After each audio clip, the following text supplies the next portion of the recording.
मैं खतरा होके भी दरिया से जंग करता हूँ, मैं खतरा होके भी दरिया से जंग करता हूँ, मुझको बचाना समुंदर की जिम्मेदारी है। दुआ करो कि सलामत रहे मेरी हिम्मत, दुआ करो कि सलामत रहे मेरी हिम्मत। ये एक चिराग कई आंधियों पर भारी है। आरएसएस वालों ने मोदी और शाह के अलावा हिंदुस्तान के हर स्टेट में सदके के कब्बों को छोड़ रखा है। जैसे बिहार में गिरिराज सिंह, आसाम में हेमंता बिस्वा शर्मा, दिल्ली में कपिल मिश्रा, यूपी में योगी, तेलंगाना में राजा सिंह, तो महाराष्ट्र में ये छोटा रिचार्ज नीतीश राणे, नवनीत राणा और देवेंद्र फडणवीस ये रात दिन मुसलमानों के खिलाफ काव काव काव काव काव काव करते रहते हैं। अब हाथी घोड़े तोप तलवारें, हाथी घोड़े तोप तलवारें, फौज तो तुम्हारी सारी है, पर जंजीर में जकड़ा राजा हमारा अब भी सब पर भारी है। पार्लियामेंट में असदुद्दीन ओवैसी साहब अकेले हैं, लेकिन सब पर भारी है। उनमें तन्हा चलने की हिम्मत है, इसलिए उनके साथ ये सारा काफिला है। और अब इस काफिले में से और अकबरुद्दीन ओवैसी और असदुद्दीन ओवैसी को निकलना होगा, लेकिन ये तभी हो सकता है जब हमारा इत्तेहाद मजबूत होगा। इत्तेहाद हुजूर पाक मोहम्मद सल्लल्लाहु अलैहि वसल्लम का पसंद था। इत्तेहाद ईमान का जिंदा सबूत है, और अगर आज भी हो इब्राहिम से ईमान पैदा, तो आग कर सकती है अंदाज़े गुलिस्तां पैदा। याद रखो, इत्तेहाद तलवार से ज्यादा तेज होता है। दुश्मन दीन चाहे जितनी चाहे तलवारें बांट ले, अगर हम हमारा ईमान और इत्तेहाद मजबूत कर ले तो कोई हमारा कुछ नहीं बिगाड़ सकता। क्योंकि जिनके सर सजदों के आदी होते हैं, उनको तलवारों से धमकाया नहीं जाता।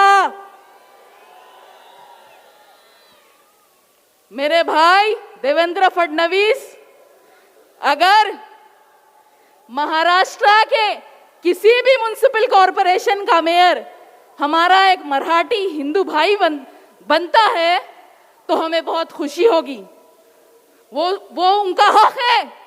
हिंदुस्तान एक जमहूरी और सेक्युलर मुल्क है।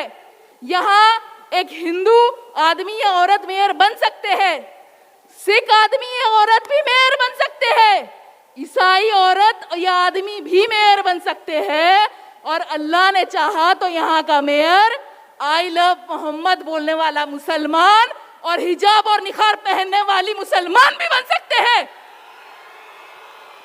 अरे जिस निखाब और हिजाब से तुम लोगों को दुश्मनी है, जो नीतीश कुमार ने हमारी एक बहन का निखाब खींचा, और जिस निखाब और हिजाब को तुम लोग जलील करना चाहते हो, सुन लो फडणवीस,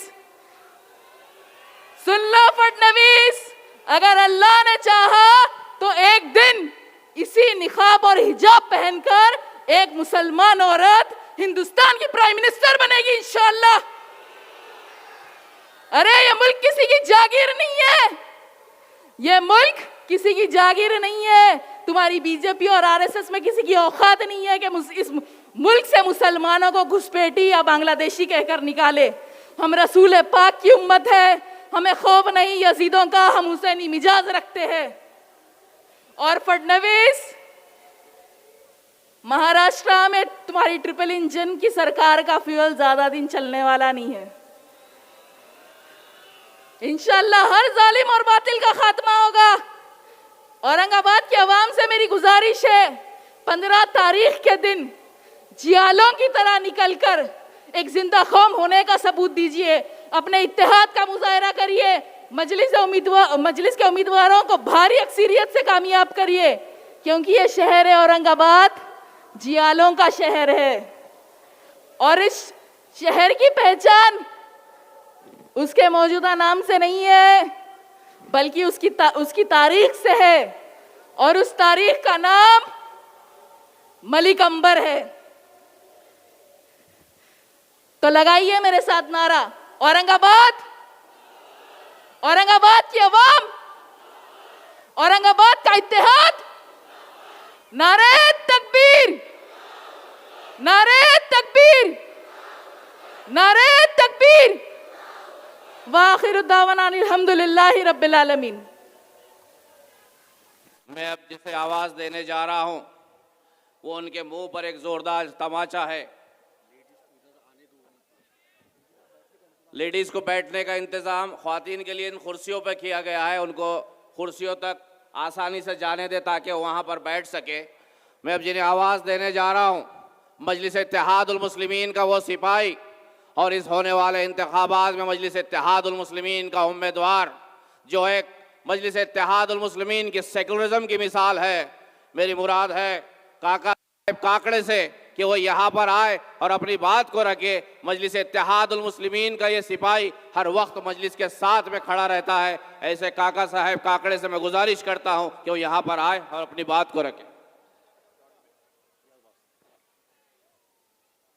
महाकारुणी तथागत भगवान गौतम बुद्ध, परम पूज्य डॉक्टर बाबासाहेब आंबेडकर, छत्रपती शिवाजी महाराज, छत्रपती शाहूजी महाराज, आई जिजाऊ, आई भीमाई, आई रमाई यांना त्रिवार वंदन करतो आणि या ठिकाणी दोन शब्द बोलतो।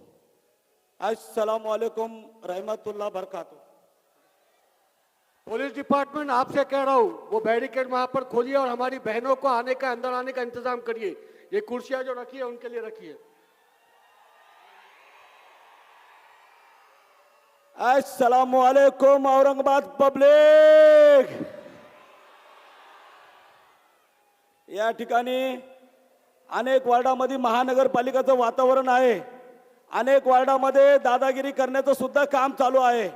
अनेक वार्डामध्ये पैसे वाटण्याचं सुद्धा काम चालू आहे। म्हणून तुम्हाला सांगायचं आहे, अनेक त्या दिवशी इम्तियाज अली साहेबांच्या गाडीवर जो हमला केला, जो गांजा विकणारा, जो बटन विकणारा, त्याला सांगायचंय बेट्या सगळ्याच्या नादी लाग, ते इम्तियाज अली साहेब आहे, कुठं तुला गाडून टाकन तर पत्ता बी लागणार नाही। आणि एक इकडे ह्या साईडला एक नाचा आहे, नाचा, तो म्हणतो 50 कोटी घेतले, 50 कोटी। त्याला म्हणा तुझ्या पप्पाने कधी 50 कोटी मोजले का? आ मोजले का त्याच्या पप्पाने कधी 50 कोटी? त्याला म्हणा विकासाचं काम बोल, विकासाचं। जसं खासदार इम्तियाज अली साहेबांना सांगितलं स्वाभिमानानं का दूध डेअरी या ठिकाणी एक हॉस्पिटल तयार करण्यात आलं, त्या ठिकाणी स्वर्गवासी गोपीनाथ मुंडे साहेबांचं नाव दिलं। तिथं कोणताही जातीपात केला नाही, तिथं कोणताही धर्माचं काम बघितलं नाही। आंबेडकर या ठिकाणी डॉक्टर बाबासाहेब आंबेडकर युनिव्हर्सिटी आहे, त्या ठिकाणी 100 कोटी रुपये दिले, ते विकासाचं काम सांग। आणि माझ्या मसनदपूर मध्ये त्या ठिकाणी रस्त्याचं काम केलं, 200 बौद्ध विहार बांधले, सभागृह राम मंदिराचे बांधले। म्हणून तुम्हाला सांगायचंय इम्तियाज अली साहेबांनी जे काम केलं, जे कोणत्याही खासदार आमदार कोणी केलं नाही, फक्त जातीच्या नावाने फक्त इलेक्शनला वोट मागायला येतात। म्हणून तुम्हाला सांगायचंय या वेळेस तरी हुशार व्हा।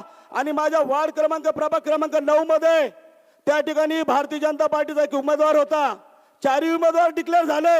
एक गरीब व्यक्ती, त्या ठिकाणी एक गरीब व्यक्तीच्या एका मुलाला एक तिकीट भेटलं भारतीय जनता पार्टीचं एससी कॅटेगरी मधून।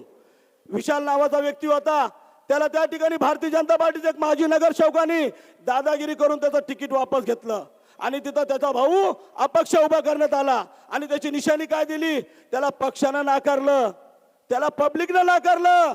म्हणून तो पैशाच्या जोरावरती त्या ठिकाणी शिट्टी घेऊन नाचतोय आणि सांगतो काय का 3 पतंग चालवा आणि 1 शिट्टी वाजवा।